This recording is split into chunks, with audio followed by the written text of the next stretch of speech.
the glitch that makes you feel like you're not real. Have you ever looked at your own hand and for a split second it didn't feel like yours? Or caught your reflection in a mirror and thought, who is that? That's not tiredness. That's not just spacing out. That's your brain doing something most people never get an explanation for, and once you understand it, you'll never look at your own mind the same way again. By the end of this video, you'll know exactly why your brain has an off switch for reality itself, why it flips that switch under stress, and the one thing that makes it worse for millions of people who don't know what's happening to them.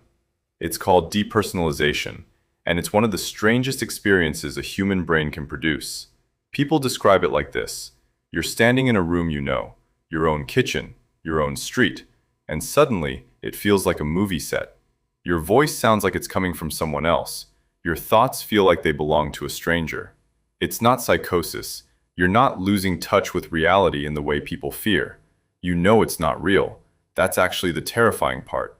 You're fully aware you're detached, and you can't switch it back on. Studies suggest roughly half of all people will experience this at least once in their life. Most never tell anyone.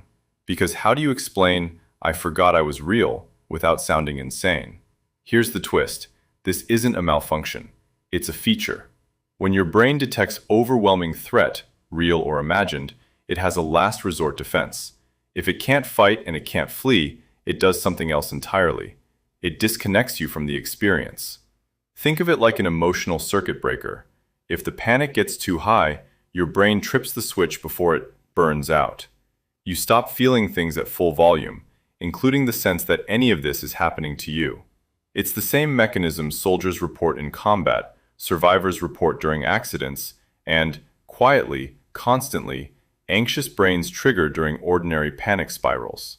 Chronic stress, sleep deprivation, trauma, even marijuana use can all pull that switch. The problem is, the switch doesn't always flip back on cue. For most people, depersonalization lasts minutes. For some, it lasts weeks.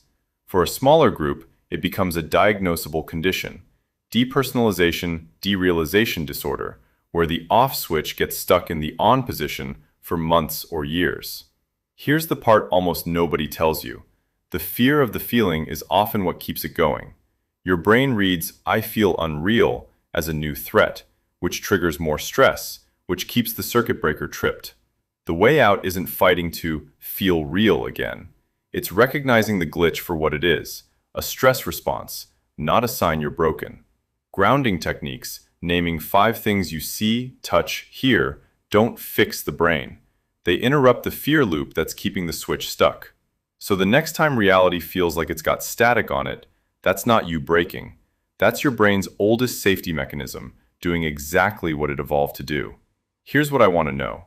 Have you ever felt disconnected from your own reality like this? And did you ever tell anyone? Or did you keep it to yourself? Drop it in the comments. You might be surprised how many people reply, "Me too."